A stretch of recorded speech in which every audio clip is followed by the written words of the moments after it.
Hello, this is Jedi again, and welcome to Chapter 8 of Fire Emblem 3 Ironman.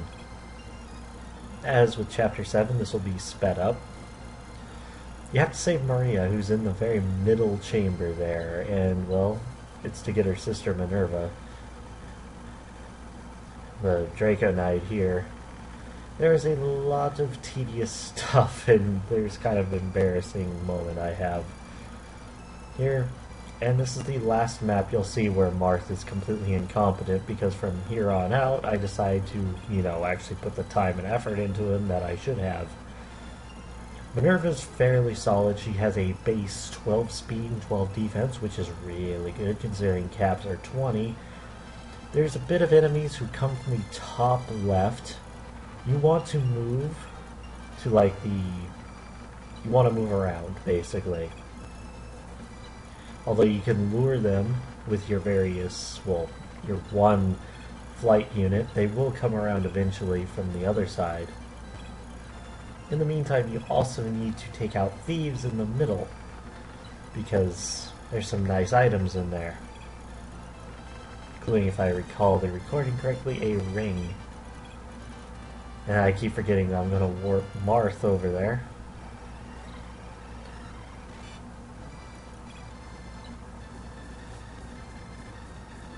And Maria is yet another Marth fangirl. Because, well, Marth has way too many fangirls.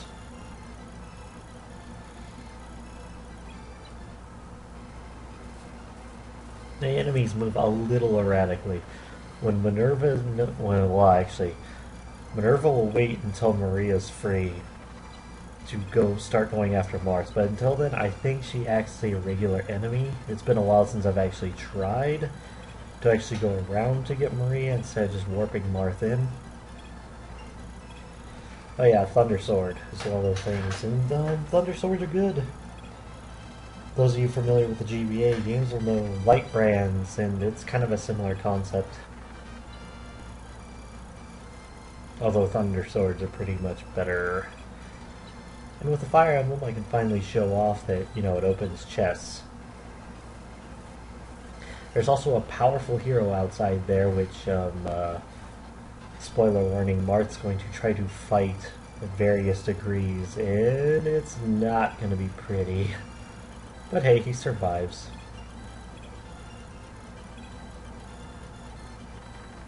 We have Abel and Jagan sweep around the bottom,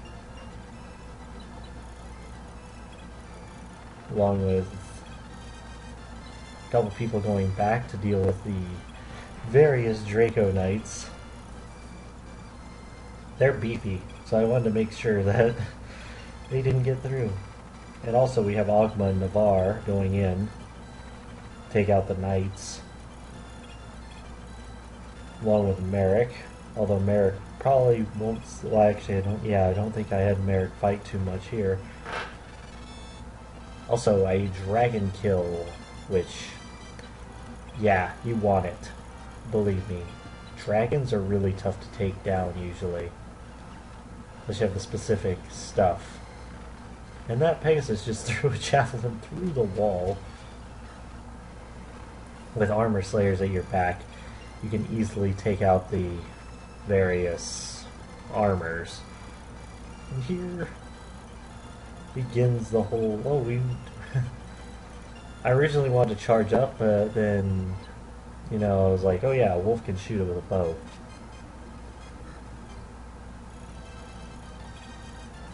Then we can have Silver Lance poke.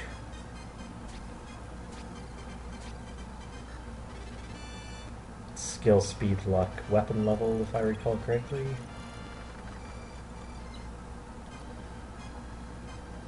Rosh can use silver lances. Didn't I say this before? His quest for glory shall continue. Meanwhile, thieves are still really annoying, especially after Chapter 5. Where they were like, oh, I'm gonna dodge literally everything you throw at me. The more re-blow in action. I don't know why I keep calling it that. I should just call it physic. Sounds really dirty otherwise.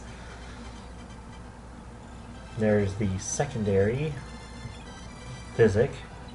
And now see, I thought I needed Julian for this map, and then that's where I realized it was like, oh.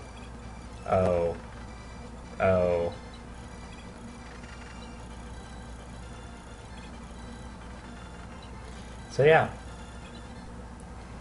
Also, note ahead of time, the Chapter 9 data, it's gone. So I'm going to have to make a little video summarizing what happened. Unfortunately, yeah, there's going to be no Chapter 9. Because when I was editing my Chapter 10, Chapter 11, Chapter 12, it somehow ended up deleted. Because I was trying to delete a little chunk and it was accidentally selected with it. Also, these archers aren't that dangerous, but the sniper kind of is nerve-wracking because, well, snipers have always been kind of mean in Fire Emblem. Wolf gets a nice one-shot for strength, weapon level, and HP. And going back on a little strategic retreat. Make sure Sheeta doesn't die, because Sheeta dying would make me incredibly sad. Not to mention the sidebar. Sidebar might have to change. And I was so angry when Abel missed that. I was like, really? You missed with the Silver Lance. Jagen's gonna have to show you how it's done, boy. And he does, with a crit. With a maximum HP boost. Now this is where I get stupid. I decide, oh yeah, I can abuse crits on this hero because this hero is one of the toughest enemies in the entire game. Although this Pegasus decides to attack and Marth does kill it. And Jagen decides to, just murder it again. The hero doubles Marth right now because my Marth sucks as of now. He gets way better in the upcoming chapters. Due to me actually giving a damn. So I decide to, well, use Maria here because, well, she's here. May as well heal. And I decided to work my way up there to try to freaking help Marth out. It's like a reverse Goku situation where, Goku's having trouble, so we need Vegeta and Piccolo to come in to save the day. For some reason I decided to use the Thunder Sword there. I don't entirely know why. Other than the fact that I didn't want to get that sniper's range. Decided to use the Goddess icon on Merrick because I couldn't think of anyone else to use it on. Luck doesn't really matter that much.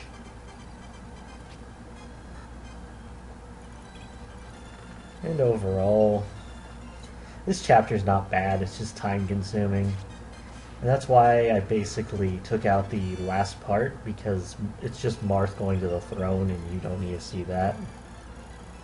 At this point I decided to have Sheeta go up and be like, oh, I can help Marth.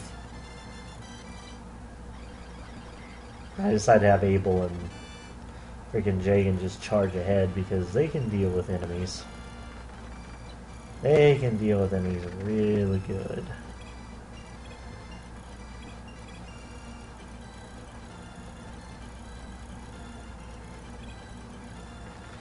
And Harden is falling behind, unfortunately, but that gets a little alleviated too.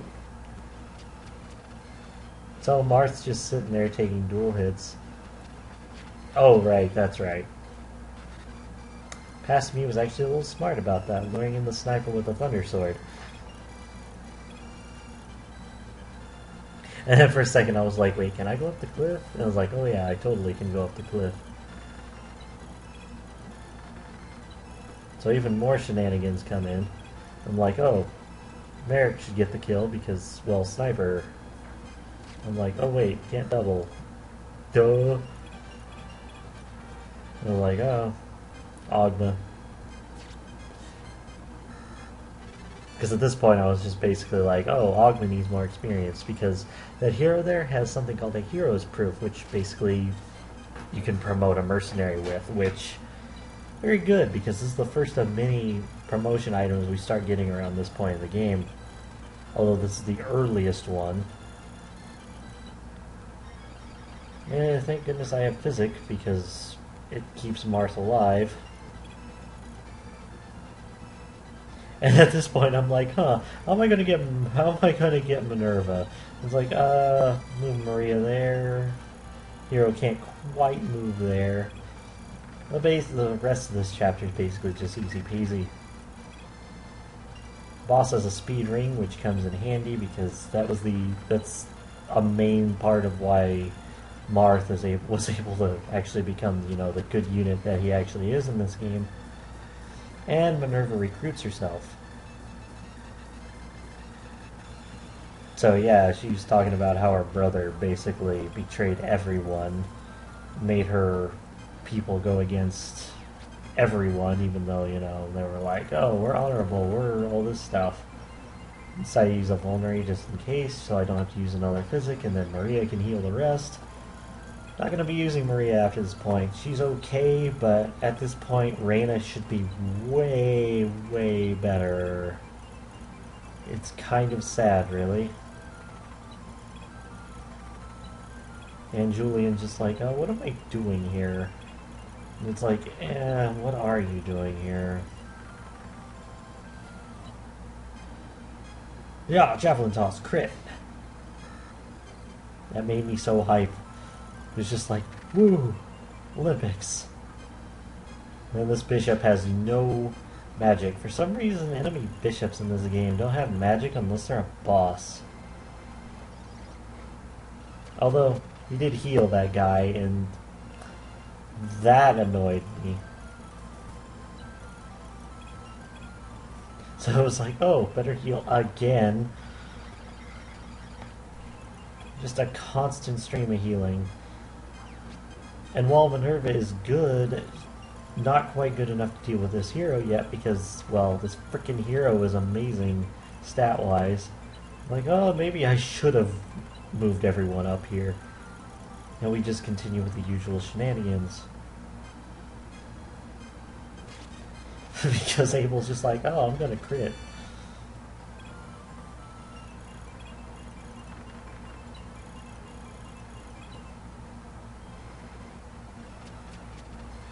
Yeah, Marth continues to get little bits of experience. And I decide to break the first silver lance we got because, well, why not?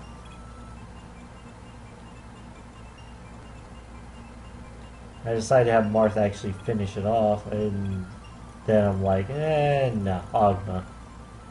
Because Ogma has a reliable kill shot. And he gets the hero proof anyways, which is good because, well, it proves that he's a hero. From 0 to hero and all that. And for some reason, I don't even know why I did that. I warped Merrick over there because I'm just like, F it, I want to kill this guy really fast. But in reality, you should just give Abel or Jagan or Hardin a armor slayer. But, you know what? Whatever. Merrick gets more experience. And with that, Chapter 8 is done. I'll see you for Chapter 10 and the explanation for why Chapter 9 didn't go smoothly.